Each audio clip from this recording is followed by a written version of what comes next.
Welcome back my channel. ಎಲ್ಲರೂ ಹೇಗಿದ್ದೀರಾ? ಎಲ್ಲರೂ ಆರಾಮಿದ್ದೀರಾ ಅನ್ಕೊಂಡು ನೋಡ್ರಿ, ನಾನು ಕೂಡ ಆರಾಮಿದ್ದೀನಿ. ಬನ್ನಿ ಫ್ರೆಂಡ್ಸ್, ಇವತ್ತಿನ ವ್ಲಾಗ್ನ ಸ್ಟಾರ್ಟ್ ಮಾಡ್ತಾ ಇದ್ದೀನಿ. ಇವತ್ತಿನ ವ್ಲಾಗಲ್ಲಿ ಏನೇನೆಲ್ಲ ಆಗುತ್ತೆ ಅಂತ ನಿಮ್ಮ ಜೊತೆ ಶೇರ್ ಮಾಡ್ಕೊತೀನಿ. ವಿಡಿಯೋನ ಕೊನೆವರೆಗೆ ಸ್ಕಿಪ್ ಮಾಡಿದೆ ನೋಡ್ರಿ.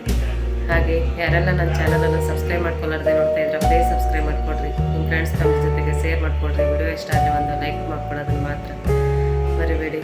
ಬನ್ನಿ ಫ್ರೆಂಡ್ಸ್, ಇವತ್ತು ನಾನು ಬೆಳಗ್ಗೆನೇ ಅಕ್ಕಿ ನೆನೆ ಹಾಕ್ಕೊಂಡಿದ್ದೀನಿ ಫ್ರೆಂಡ್ಸ್. ನಾಳೆ ಬೆಳಗ್ಗೆ ದೊಡ್ಡ ರೆಸಿಪಿನ ಮಾಡ್ತಾಯಿದ್ದೀನಿ. ಅದಕ್ಕೆ ಏನೇನು ಹಾಕ್ಕೊಂಡಿನಿ, ಹಾಗೆ ಎಷ್ಟೆಷ್ಟು ಪ್ರಮಾಣದಲ್ಲಿ ನಾನು ಅಕ್ಕಿನ ನೆನೆ ಹಾಕ್ಕೊಂಡಿನಿ ಅಂತ ನಿಮ್ಮ ಜೊತೆ ಶೇರ್ ಮಾಡ್ಕೊತೀನಿ ಫ್ರೆಂಡ್ಸ್. ನೋಡಿ, ಬೆಳಗ್ಗೆನೆ ಅಕ್ಕಿ ನೆನೆ ಹಾಕ್ಕೊಂಡಿದ್ದೆ. ಇದು ಕಮ್ಮಿ ಅಂದರೆ 6 ರಿಂದ 8 ತಾಸು ಅಕ್ಕಿ ನೆನೆಬೇಕ್ರಿ ಫ್ರೆಂಡ್ಸ. ಉದ್ದಿನ ಬೇಳೆ ಹಾಗೂ ಅಕ್ಕಿನ ಒಂದರಲ್ಲೇ ಹಾಕ್ಕೊಂಡು ನೆನೆ ಹಾಕ್ಕೊಂಡಿದ್ರಿ ಫ್ರೆಂಡ್ಸ. ಈಗ ಇದನ್ನು ಮಿಕ್ಸಿಗೆ ಹಾಕೋದಕ್ಕಿಂತ ಮುಂಚೆ ನಾನು ಅದಷ್ಟು ಅವಲಕ್ಕಿನ ತೊಗೊಂಡಿದ್ದೀನಿ ರೀ. 1-2 ಹಿಡಿ ಆಗೋಷ್ಟು ಅವಲಕ್ಕಿನ ತೊಗೊಂಡಿದ್ದೀನಿ. ಅಕ್ಕಿ ನೋಡಿದ್ರಲ್ಲಿ ಫ್ರೆಂಡ್ಸ 4 ಗ್ಲಾಸ್ ಅಕ್ಕಿ ಹಾಗೆ 1 ಗ್ಲಾಸ್ ಉದ್ದಿನ ಬೇಳೆ ಹಾಕ್ಕೊಂಡಿನಿ. ಅದಕ್ಕೆ ನಾನು 2 ಹಿಡಿ ಆಗುವಷ್ಟು ಅವಲಕ್ಕಿನ ತೊಗೊಂಡಿದ್ದೀನಿ ರೀ. ಇಷ್ಟು ಪ್ರಮಾಣದಾಗ ಹಾಕೊಂಡ್ರೆ ಪಡ್ಡು ಆಗಲಿ ದೋಸೆ ಆಗಲಿ ಮಸ್ತ್ ಬರ್ತದೆ. ಕಲರ್ ಅವಲಕ್ಕಿ ಹಾಕೋದ್ರಿಂದ ಇನ್ನೊಂದು ಕಲರ್ ಕೂಡ ಮಸ್ತ್ ಬರ್ತವೆ, ಕೆಂಪು ಆಗ್ತವೆ ಕಲರು.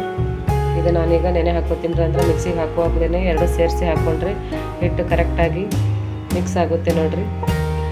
ಅವಲಕ್ಕಿನ 1-2 ಸಾರಿ ನೀರಲ್ಲಿ ತೊಳ್ಕೊಂಡು ಅವಲಕ್ಕಿ ಕೂಡ ಈ ರೀತಿ ನೆನಿತಾವ್ರಿ. ಹಾಗೆ ಅಕ್ಕಿ ಕೂಡ ಈಗ ಮಿಕ್ಸಿಗೆ ಹಾಕೋತೀನಿ ಫ್ರೆಂಡ್ಸು. ನೋಡಿರಿ, ಅಕ್ಕಿ ತೊಳೆದಿರೋ ನೀರನ್ನ, ಇದು ಅಕ್ಕಿ ನೆನೆಸಿರೋ ನೀರನ್ನ ತೊಳ್ಕೊಬಾರ್ದು. ಇದೇ ನೀರು ಹಾಕ್ಕೊಂಡೆ ನಾವು ಅಕ್ಕಿನ ಮಿಕ್ಸಿಗೆ ಹಾಕೋಬೇಕು. ಯಾಕಂದರೆ 8-10 ತಾಸರೆ 6-8 ತಾಸರೆ ಇದು ಅಕ್ಕಿ ನೆನೆದ್ರೆ ಅದ್ರ ಸಲುವಾಗಿ ನೀರನ್ನ ಚೆನ್ಕೋಬಾರ್ದು. ಇದನ್ನೇ ಹಾಕಿ ನಾವು ಹಿಟ್ಟನ್ನ ರುಬ್ಕೋಬೇಕು.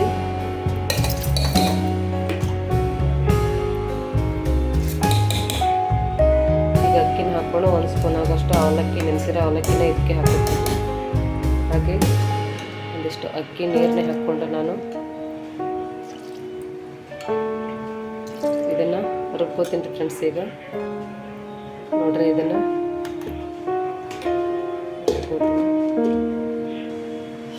ನೋಡಿ, ಹಿಟ್ಟನ್ನ ಈ ರೀತಿ ಸಾಫ್ಟಾಗಿ ಮಿಕ್ಸಿಗೆ ಹಾಕ್ಕೊಂಡ್ರೆ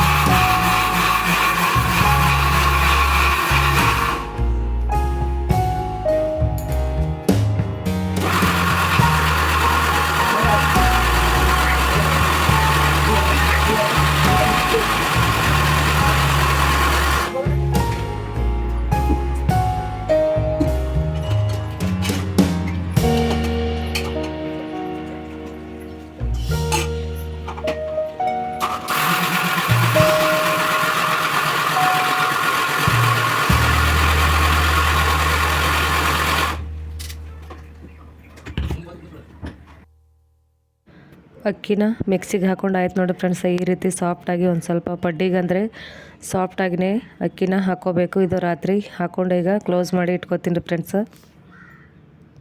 ನೋಡಿ, ಬೆಳಗ್ಗೆ ತೋರಿಸ್ತಾ ಇದ್ದೀನಿ. ರಾತ್ರಿ ಎಷ್ಟೈತ್ರಿ ಹಿಟ್ಟು, ಈಗ ಅರ್ಧ ಡಬ್ಬಿ ಇತ್ತು, ಈಗ ಪೂರ್ಣ ಡಬ್ಬಿ ತನ ಈ ರೀತಿ ಹಿಟ್ಟು ಉಬ್ಬಿ ಬಂದಿದೆ ನೋಡಿ ಫ್ರೆಂಡ್ಸ್. ತುಂಬಾ ಮಸ್ತ್ ಬಂದ ನೋಡ್ರಿ, ಯಾವ ರೀತಿ ಕಾಣ್ಲಕತ್ತ ಅಂತೇಳಿ. ಈ ರೀತಿ ಹಿಟ್ಟು ಉಬ್ಬಿದ್ರೆ ಪರ್ಫೆಕ್ಟಾಗಿ ಪಡ್ಡು ಮಸ್ತ್ ಆಗ್ತವೆ ನೋಡ್ರಿ. ಪಡ್ಡು ಆಗಲಿ ದೋಸೆ ಆಗಲಿ ನೋಡಿರಿ, ಇದೇ ಹಿಟ್ಟಿಲಿಂದನೇ ನಾವು ಪಡ್ಡನ್ನು ಮಾಡ್ಕೋಬೋದು, ದೋಸೆನ ಮಾಡ್ಕೋಬೋದು. ನೋಡಿರಿ ಯಾವ ರೀತಿ ಬಂದದ ಅಂತೇಳಿ. ಹಿಟ್ಟಂತೂ ತುಂಬಾ ಸಾಫ್ಟಾಗಿ ಕಾಣಿಸ್ಲಾಗ್ತದೆ ನೋಡ್ರಿ. ಎಲ್ಲ ಹಿಟ್ಟಿಗೆ ಮೊದಲೇ ಉಪ್ಪನ್ನ ಸೇರಿಸ್ಕೋಬಾರ್ದ್ರಿ. ಯಾಕಂದ್ರೆ ನಮ್ಗೆ 2 ದಿನ ಇದ್ರೂ ಕೂಡ ಇದು ಹಿಟ್ಟು ಹುಳಿ ಬರೋಂಗಿಲ್ಲ ರೀ. ಅದ್ರ ಸಲುವಾಗಿ ನಾನು ಎಷ್ಟು ಬೇಕೋ ಅಷ್ಟು ಹಿಟ್ಟನ್ನ ತೊಗೊಂಡು ಈ ಡಬ್ಬಿನ ಕ್ಲೋಸ್ ಮಾಡಿ ಇಟ್ಕೋತೀನಿ ರೀ. ಬೇಕಿದ್ರೆ ಮತ್ತು ನಾವು ಹಾಕೋಬೋದು ನೋಡಿರಿ. ಆ ಹಿಟ್ಟಿಗೆ ನಾನು ಒಂದು ಬೊಗೋಣಿ ಒಳಗೆ ಹಿಟ್ಟನ್ನ ತೊಗೊಂಡಿನಲ್ರಿ, ಅದಕ್ಕೆ ರುಚಿಗೆ ಎಷ್ಟು ಬೇಕೋ ಅಷ್ಟು ಉಪ್ಪನ್ನ ಸೇರಿಸ್ಕೋತಾ ಇದ್ದೀನಿ ರೀ.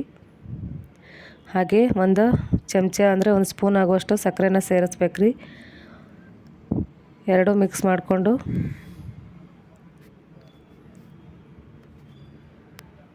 ನೋಡಿರಿ, ಪೂರ್ತಿ ಕ್ಲೀನಾಗಿ ಮಿಕ್ಸ್ ಮಾಡಿಕೊಂಡು ಇದನ್ನು ಕೂಡ ಒಂದು 10 ನಿಮಿಷ ರೆಸ್ಟ್ ಮಾಡ್ಲಿಕ್ಕೆ ಬಿಡ್ಬೇಕು ರೀ ಫ್ರೆಂಡ್ಸ.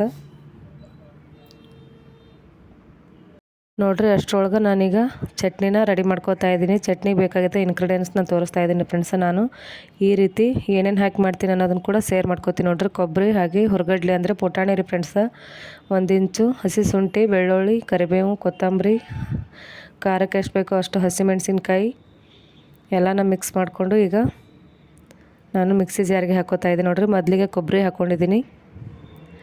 ಹಾಗೆ ಬೇಕಿದ್ದರೆ ನೀವು ಶೇಂಗಾ ಕೂಡ ಹಾಕೋಬೋದು, ಆದರೆ ನಾನು ಶೇಂಗಾ ಹಾಕೋತಾ ಇಲ್ಲ. 1 ಇಂಚು ಆಗೋಷ್ಟು ಹಸಿ ಶುಂಠಿ, ಹಾಗೆ ಬೆಳ್ಳುಳ್ಳಿ, 1 ಸ್ಪೂನ್ ಆಗುವಷ್ಟು ಜೀರಿಗೆ, 1 ಹರಳು ಬೆಲ್ಲ ರೀ, ಹಾಗೆ 1 ಇಂಚ್ ಆಗುವಷ್ಟು ಹುಣಸೆ ಹಣ್ಣು, ಕರಿಬೇವು, ಕೊತ್ತಂಬರಿ, ಹಾಗೆ ನಿಮ್ಗೆ ಖಾರಕ್ಕೆ ಅನುಗುಣವಾಗಿ ಹಸಿಮೆಣಸಿನ್ಕಾಯಿ ಹಾಕ್ಕೊಂಡು ರುಚಿಗೆ ತಕ್ಕಷ್ಟು ಉಪ್ಪನ್ನ ಹಾಕ್ಕೊಂಡು ಇದನ್ನೀಗ ಮಿಕ್ಸಿ ಮಾಡ್ಕೋಬೇಕು ನೋಡಿರಿ. ನೋಡಿ ನಾನು ಇದನ್ನು ಈ ರೀತಿ ನುಣ್ಣಗಾಗಿ ಚಟ್ನಿನ ಮಿಕ್ಸಿಗೆ ಹಾಕೊಂಡಾಯ್ತು ಫ್ರೆಂಡ್ಸ. ಇದಕ್ಕೆ ನಾನು ಈಗ ಒಗ್ಗರಣೆ ಹಾಕೋತೀನಿ ರೀ. ಒಗ್ಗರಣೆಗೆ ಒಂದು ಸ್ವಲ್ಪನೇ ಎಳ್ಳು, ಕರಿಬೇವು, ಜೀರಿಗೆ, ಸಾಸಿವೆನ ಹಾಕಿ ಒಗ್ಗರಣೆ ಕೂಡ ರೆಡಿ ಮಾಡ್ಕೊಂಡೀನಿ ರೀ. ನೋಡಿರಿ ಈ ಸೈಡು ಒಂದು ಪಡ್ಡಿನ ಮಣಿ ಒಳಗೆ ಎಣ್ಣೆ ಹಾಕಿ ಕೈಲ ಕೂಡ ಇಟ್ಕೊಂಡಿದ್ದೀರಿ ಫ್ರೆಂಡ್ಸ. ಒಂದು ಸ್ವಲ್ಪ ಮೊದಲಿಗೆ ಎಣ್ಣೆ ಜಾಸ್ತಿನೇ ಹಾಕ್ಕೋಬೇಕ್ರಿ, ಯಾಕಂದ್ರೆ ನಂದು ಸ್ವಲ್ಪ ಪಡ್ಡಿನ ಹಂಚು ಭಾಳ ದಿವಸ ಆಯ್ತು ಫ್ರೆಂಡ್ಸ್, ಅದು ಒಂದು ಸ್ವಲ್ಪ ಇದು ಆಗಿಬಿಟ್ಟದ. ಅದ್ರ ಸಲುವಾಗಿ ಜಾಸ್ತಿ ಎಣ್ಣೆ ಹಾಕಿದ್ರೇ ಕರೆಕ್ಟಾಗಿ ಬರ್ತಾವಂಥೇಳಿ ಒಂದು ಸ್ವಲ್ಪ ಎಣ್ಣೆ ಹಾಕ್ಕೊಂಡು ಈಗ ನಾನು ಹಿಟ್ಟನ್ನ ಹಾಕೋತಾ ಇದ್ದೀನಿ ನೋಡಿರಿ. ಬೆಳಗಿನ ನಾಷ್ಟಕ್ಕಂತರೂ ತುಂಬಾ ಜಲ್ದಿಯಾಗಿ ಅರ್ಜೆಂಟಲ್ಲಿ ಈ ರೀತಿ ಪಡ್ಡನ್ನ ಮಾಡ್ಕೋಬೋದು ನೋಡಿರಿ ಫ್ರೆಂಡ್ಸ. ಇದನ್ನು ಹಾಕ್ಕೊಂಡು ನಾನು ಕ್ಲೋಸ್ ಮಾಡಿ ಇಟ್ಕೊಂಡಿರಿ ನೋಡಿರಿ. ಈ ರೀತಿ ಆದ ಕೂಡಲೇ ನಾ ಮೊದಲೇ ಹೇಳಿದಾಗೆ ಸ್ವಲ್ಪ ಹಂಚು ಹಳೇದಾಗಿದ್ರಿ ಫ್ರೆಂಡ್ಸ್, ಅದ್ರ ಸಲುವಾಗಿ ಪಟ ಅಂತ ಬರಂಗಿಲ್ಲ ನೋಡ್ರಿ. ಅಂದರೂ ಕೂಡ ಮಸ್ತಾಗಿ ಕಲರ್ ನೋಡ್ರಿ ಯಾವ ರೀತಿ ಕಾಣ್ಲಕತ್ತಾವ ಅಂಥೇಳಿ.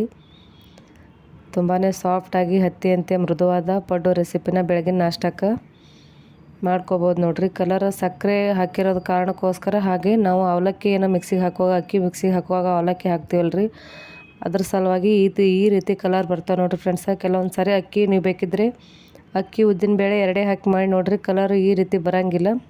ಒಂದು ಸ್ವಲ್ಪ ಅವಲಕ್ಕಿ ಹಾಕಿ ಮಾಡಿದ್ರೆ ಮಾತ್ರ ಕಲರ್ ಈ ರೀತಿ ಮಸ್ತಾಗಿ ಚಾಕ್ಲೇಟ್ ಕಲರ್ ನೋಡ್ರಿ ಎಷ್ಟು ಮಸ್ತ್ ಕಾಣ್ತಾವಂತೇಳಿ.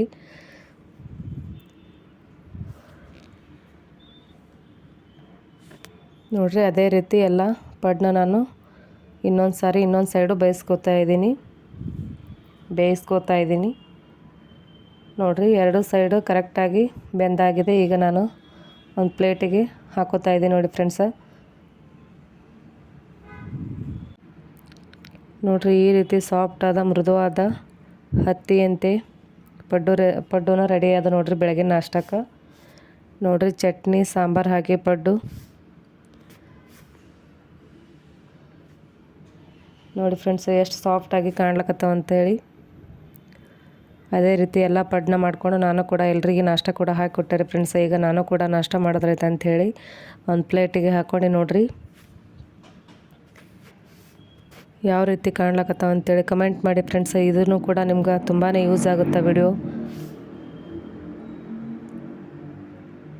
ನೀವು ಕೂಡ ಈ ರೀತಿ ಒಮ್ಮೆ ಟ್ರೈ ಮಾಡಿ ನೋಡಿ ಫ್ರೆಂಡ್ಸ. ತೋರಿಸ್ತಾ ಇದ್ದೀನಿ ನೋಡಿರಿ ಎಷ್ಟು ಪಳಪಳಾಗಿ ಎಷ್ಟು ಸ್ಪಂಜಿಯಾಗಿ ಪಡ್ಡು ಬಂದಾವಂಥೇಳಿ ಫ್ರೆಂಡ್ಸ. ಈ ವಿಡಿಯೋ ನಿಮ್ಗೆ ಸ್ವಲ್ಪನಾದರೂ ಯೂಸ್ಫುಲ್ ಅನಿಸಿದ್ರೆ, ಹಾಗೆ ವಿಡಿಯೋ ಇಷ್ಟ ಆದರೆ ಒಂದು ಲೈಕ್ ಕೊಡೋದನ್ನು ಮಾತ್ರ ಮರಿಬೇಡ್ರಿ ಫ್ರೆಂಡ್ಸ.